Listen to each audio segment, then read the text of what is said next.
রাজনীতিতে কেউ মাপেন ভোটের অঙ্ক, কেউ করেন আসন সংখ্যা নিয়ে কাটাছেঁড়া। কিন্তু বৃহস্পতিবার বীরভূমের সিউড়িতে মোদির সভায় যে দৃশ্য দেখা গেল তার কোনো মাপকাঠি হয় না। সেই দৃশ্য কেবল আবেগের, কেবল ভালোবাসার। চৈত্রের বৃহস্পতিবার দুপুরে পেটে টান দিচ্ছে খিদে, তাতেও লক্ষ্য থেকে বেরিয়ে আসার গল্প নেই। সাত সকালে লোহাপুর কিংবা নলহাটির অখ্যাত গ্রাম থেকে বাসে চড়ে যারা সিউড়িতে এসেছিলেন, তাদের কাছে প্রধানমন্ত্রী নরেন্দ্র মোদী কেবল একজন রাষ্ট্রনেতা নন, যেন ঘরের কাছের কোনো আপনজন।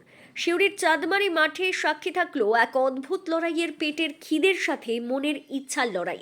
মাঠের এক কোণে দেখা গেল গাড়ির পার্কিং এলাকায় রান্না করছেন কিছু মানুষ। মেনু সামান্য, ভাত আর আলু পোস্ত। আবার মাঠের অন্য প্রান্তে ভিড়ের চাপে রান্নার সুযোগটুকুও জোটেনি তাদের। তারা পকেট থেকে মুড়ির প্যাকেট বের করে লঙ্কা দিয়ে চিবিয়ে কাটিয়ে দিলেন ঘন্টার পর ঘন্টা। তাদের কথায় মোদিজিকে দেখা চাই, এমন সুযোগ তো বারবার আসে না। আমরা সিউড়িতে খুব ঘরের কাছে পেয়েছি, প্রধানমন্ত্রীকে পেয়ে আমরা খুব খুশি।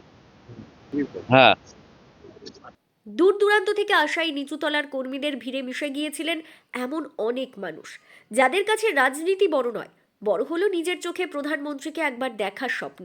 কেউ প্রধানমন্ত্রীকে দেখে দুহাত তুলে প্রণাম করছেন, আবার কেউ ভিড়ের মধ্যে দাঁড়িয়ে উচ্ছ্বাসে ফাটছেন।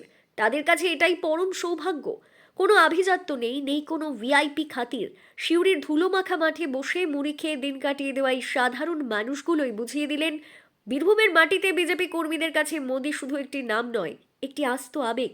দিনের শেষে ক্লান্ত শরীরেও তাদের চোখে মুখে কোনো ক্ষোভ ছিল না, ছিল এক প্রশান্তি, মোদি দর্শন।